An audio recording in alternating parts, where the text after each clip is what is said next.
Olá, meus amigos de jornada. Estamos aqui mais um dia para lermos o capítulo número 28, 28º capítulo do nosso livro Uma Vida com Propósito, escrito por Rick Warren, o pastor da igreja de Saddleback, lá na Califórnia.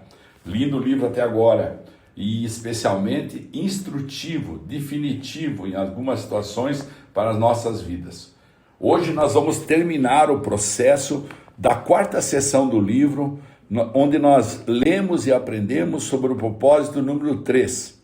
Se você tiver lembrado, o propósito número 3 começou lá no capítulo 21 e veio até hoje no capítulo 28, que é: você foi criado para se tornar semelhante a Cristo. Então agora vamos orar. Pai querido, em nome de Jesus, ao terminar esta sessão número 4 do livro, e que nos deu o propósito número 3, onde nós aprendemos que fomos criados para nos tornarmos semelhantes a Cristo. Te pedimos que o Senhor nos abençoe e nos faça cada vez mais parecidos com Jesus. É isso que nós queremos, cada vez mais parecidos. Nesse mundo maluco que aí está, em que isso parece uma teoria histérica, nós queremos pedir com humildade, com reverência, que o Senhor nos abençoe nesse tempo, em nome de Jesus. Amém. Meus irmãos queridos, minhas irmãs, esse capítulo leva o título de Isso Leva Tempo. Isso leva tempo.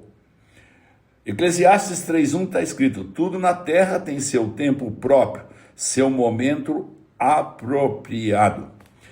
Eu tenho a certeza de que Deus, que começou a boa obra em vocês, continuará ajudando-os a crescer em sua graça, até quando sua tarefa em vocês estiver finalmente terminada naquele dia, quando Jesus Cristo voltar. Quem disse isso foi Paulo, em Filipenses, capítulo 1, versículo 6. O capítulo começa assim: não existem atalhos para chegar à maturidade. Levam-se anos para chegarmos à idade adulta, e é necessário toda uma estação para que um fruto cresça e amadureça. O mesmo se dá com o fruto do Espírito. O desenvolvimento do caráter cristão não pode ser apressado. O crescimento espiritual, assim como o crescimento físico, exige tempo. Quando você tenta proporcionar um amadurecimento mais rápido a um fruto, ele perde o sabor. Nos Estados Unidos, os tomates são normalmente colhidos antes do amadurecimento para evitar a deterioração durante o transporte até o varejista. Então, antes de serem vendidos, os tomates verdes são pulverizados com gás carbônico, que os torna vermelhinhos instantaneamente. Tomates pulverizados são comestíveis, mas não são páreo para o sabor de um tomate devidamente amadurecido no pé. Enquanto nos preocupamos com a rapidez do nosso crescimento, Deus se preocupa em ver-nos crescer fortes. Deus vê nossa vida desde a eternidade e para a eternidade, por isso, nunca está com pressa.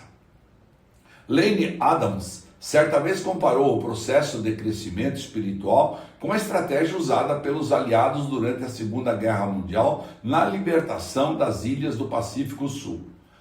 A primeira ação era preparar o terreno da ilha, enfraquecendo a resistência, lançando bombas dos navios contra os fortes ao longo da costa.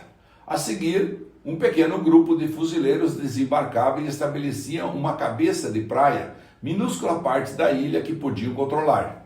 Depois que a cabeça de praia estava segura, começavam ao longo do processo de libertação do restante da ilha, pouco a pouco. Com o tempo, toda a ilha ficaria sob o controle dos aliados, mas sempre à custa de violentas batalhas. Repito, mas sempre à custa de violentas batalhas. Adams estabelece a seguinte analogia: antes de Cristo alcançar a nossa vida no momento da conversão, ele algumas vezes precisa preparar o terreno, permitindo assim a ocorrência de alguns problemas com os quais não podemos lidar. Embora algumas pessoas abram a vida para Cristo tão logo ele bata na porta, a maioria de nós resiste e fica na defensiva.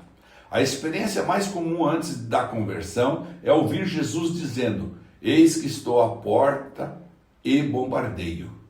Eis que estou à porta e bombardeio. No instante em que você abre um espaço para Cristo, Deus estabelece uma cabeça de praia em sua vida.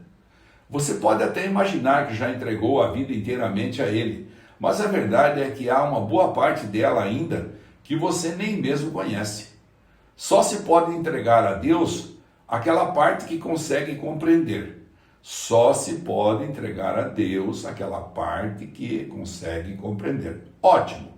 Uma vez que Cristo estabelece cabeça de praia, ele começa a campanha para conquistar mais e mais território até que sua vida seja completamente do Senhor Jesus.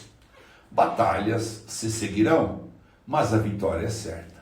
Temos a promessa de que aquele que começou a boa obra, como está lá em Filipenses 1,6, né? Aquele que começou a boa obra em vocês vai completá-la até o dia de Cristo Jesus. Discipulado é o processo pelo qual se toma a forma de Cristo. Vou repetir, discipulado é o processo pelo qual se toma a forma de Cristo. A Bíblia diz lá em Efésios 4,13, a fim de que o corpo todo seja edificado até chegar o tempo em que, na unidade da fé em comum e do conhecimento em comum do Filho de Deus, alcancemos a verdadeira maturidade, aquela medida de desenvolvimento implícita na expressão a plenitude de Cristo. Tornar-se semelhante a Cristo é seu destino final, mas a jornada durará toda a sua vida. Vou repetir, tornar-se semelhante a Cristo é seu destino final, mas a jornada durará toda uma vida. Até aqui, vimos que essa jornada envolve acreditar pela adoração, pertencer pela comunhão e transformar-se pelo discipulado. Deus deseja que você se torne cada dia mais parecido com Jesus. Lá em Colossenses 3,10 está escrito: você começou a viver uma nova vida, na qual está sendo feito de novo e se tornando como aquele que o criou. Hoje somos obcecados por rapidez, mas Deus se interessa mais pela resistência e pela constância. Preferimos o jeitinho, preferimos o atalho, preferimos a solução imediata. Queremos um sermão, um seminário, ou queremos uma experiência que resolva instantaneamente todos os nossos problemas. Mas a verdadeira maturidade jamais será resultado de uma única experiência, por mais contundente e emocionante que ela possa ser.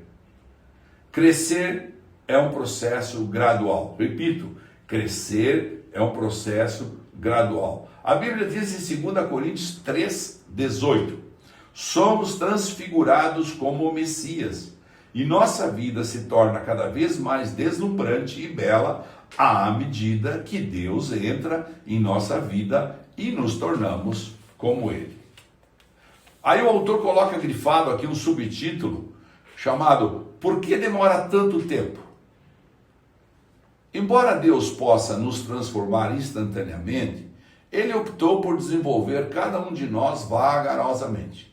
Jesus é cauteloso no desenvolvimento de seus discípulos. Assim como Deus permitiu que os israelitas se apoderassem da terra prometida aos poucos, como está narrado lá em Deuteronômio 7:22, para que não fossem prejudicados, Ele prefere então trabalhar progressivamente em nossas vidas também.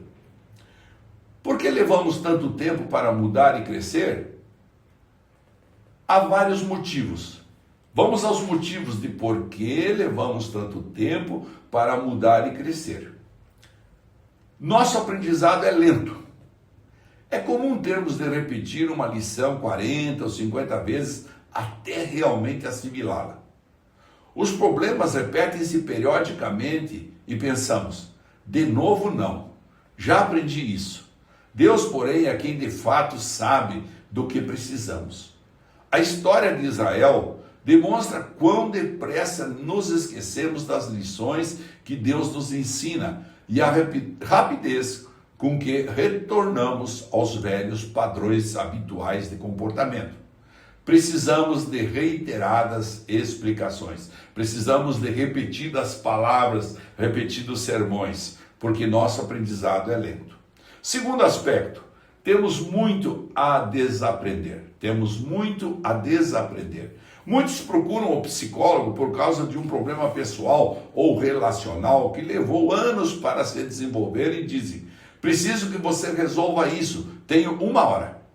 Ingenuamente, esperam receber uma solução instantânea para uma dificuldade arraigada há anos, como se fosse uma receita.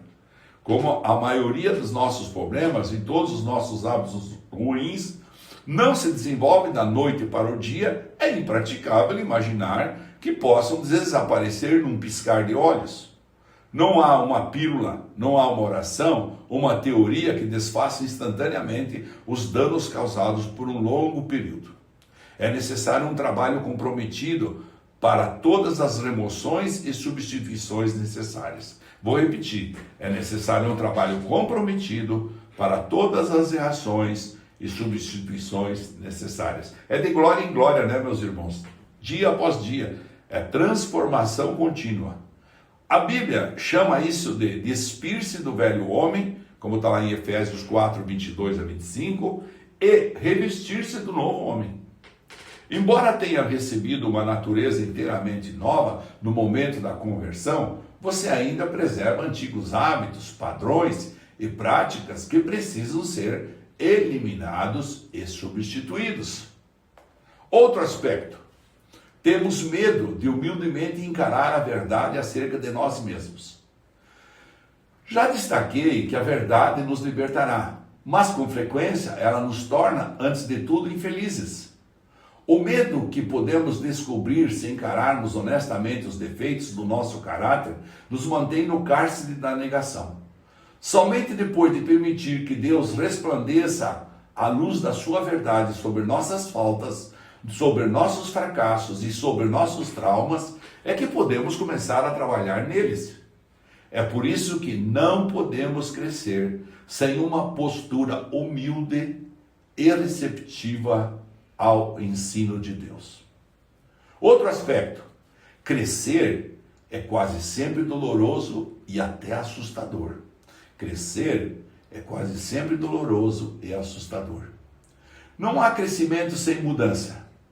Uau! Não há crescimento sem mudança. Não existe mudança sem medo.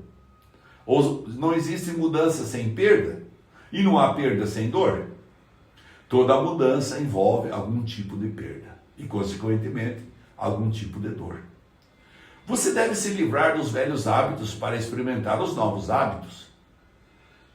Temos medo de destas perdas, mesmo que nossos antigos costumes estejam fadados ao fracasso, pois, como um par de sapatos usados, eram ao menos confortáveis e pessoais. É comum as pessoas destacarem sua identidade em torno dos defeitos. Elas dizem, é meu jeito de ser, eu sou desse jeito. A preocupação inconsciente é que, livres de um hábito, de uma dor ou de uma inibição, não sabem em que irão se tornar. Esse medo pode certamente atrasar crescimento. Porém, não há crescimento sem mudanças, não existe mudança sem medo ou perdas e não há perda sem dor.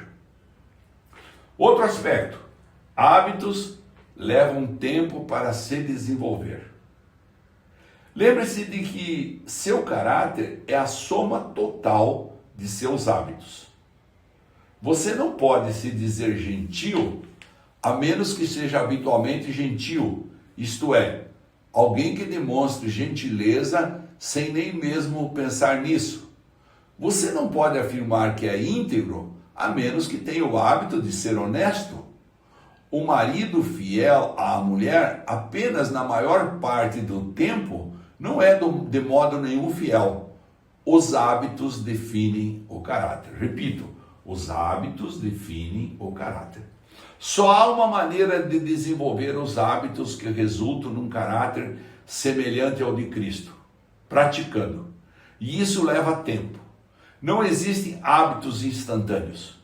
Paulo exorta Timóteo: pratique essas coisas, dedique sua vida a elas, para que todos possam ver o seu progresso. Está lá em 1 Timóteo 4,15. Não existem hábitos instantâneos. Precisa praticar. Paulo exorta Timóteo: olha, pratique essas coisas, dedique sua vida a elas, para que todos possam ver o seu progresso. Com o tempo, você fica bom em qualquer coisa que pratique. A repetição é a mãe do caráter e da habilidade. A repetição é a mãe do caráter e da habilidade. Os hábitos que constroem o caráter são, em geral, chamados disciplinas espirituais. E existem dezenas de ótimos livros que ensinam a aplicá-las. Outro aspecto: não se apresse. À medida que você cresce rumo à maturidade espiritual, pode cooperar com Deus nesse processo de várias maneiras. Quais são essas maneiras de não se apressar? Primeiro, creia que Deus está operando em sua vida, mesmo quando você não o sente. O crescimento espiritual às vezes é tedioso, porque avança devagar, um passo de cada vez. Assim, espere uma melhora também progressiva. A Bíblia diz em Eclesiastes 3:1, tudo na terra tem seu tempo próprio, seu momento apropriado. Na vida espiritual também existem estações, e pode haver uma curta e intensa explosão de crescimento na primavera, seguida por um período de estabilidade e provações no outono e inverno da vida. E quanto aos problemas, hábitos e mágoas que você gostaria de eliminar milagrosamente, não há nada de errado em orar por um milagre, mas não fique decepcionado se a resposta for uma mudança muito gradual e lenta. Com o tempo, uma correnteza lenta e firme desgastará a mais dura rocha e transformará penhascos gigantes em seixos. Com o tempo, um pequeno broto pode se transformar numa sequoia gigante com mais de 100 metros de altura. Segundo aspecto: não se apresse, mantenha um registro das lições aprendidas. Não se trata de um diário dos acontecimentos, mas do registro daquilo que você aprendeu. Anote esclarecimentos e lições de vida que Deus lhe transmite a respeito dele, a respeito de você, a respeito da vida, dos relacionamentos e de tudo mais. Registre-os para que possa revisá-los e relembrá-los e transmiti-los para a próxima geração, como está lá no Salmo 102:18. A razão pela qual devemos reaprender as lições é que acostumamos a esquecê-las. Reler o diário espiritual regularmente pode lhe poupar muito sofrimento e desgosto. A Bíblia diz em Hebreus 2:1, é fundamental que nos apeguemos com firmeza ao que ouvimos, para que não nos desviemos. Muito bem, não se apresse, seja paciente com Deus e com você mesmo. Seja paciente com Deus e com você mesmo. Uma das frustrações da vida é que o cronograma de Deus raramente é igual ao nosso cronograma humano. Estamos quase sempre apressados, mas Deus não está com pressa. Talvez você se sinta frustrado com o progresso aparentemente lento e calmo que está fazendo. Não se esqueça de que Deus nunca é apressado, embora seja sempre pontual. Ele usará todo o seu tempo de vida a fim de prepará-lo para a sua função na eternidade. A Bíblia é cheia de exemplos em que Deus utiliza longos processos para desenvolver o caráter, especialmente o caráter de seus líderes. Ele levou 80 anos para preparar Moisés, incluindo 40 anos no deserto. Por 14.600 dias, Moisés ficou esperando e matutando. Será que está na hora? Mas Deus continua dizendo, ainda não, porque Deus nunca é apressado, embora seja sempre pontual. Ao contrário do que anunciam os títulos de livros que fazem sucesso, não existem passos suaves para a maturidade sem segredos da santidade instantânea. Tá? Não existem Repito, passos suaves para a maturidade, nem segredos da santidade instantânea. Quando Deus quer fazer um cogumelo, ele o faz da noite para o dia. Mas quando quer fazer um carvalho gigante, ele leva até 100 anos. Grandes almas são desenvolvidas por meio de lutas, por meio de tempestades e períodos de sofrimento. Tenha paciência com o processo.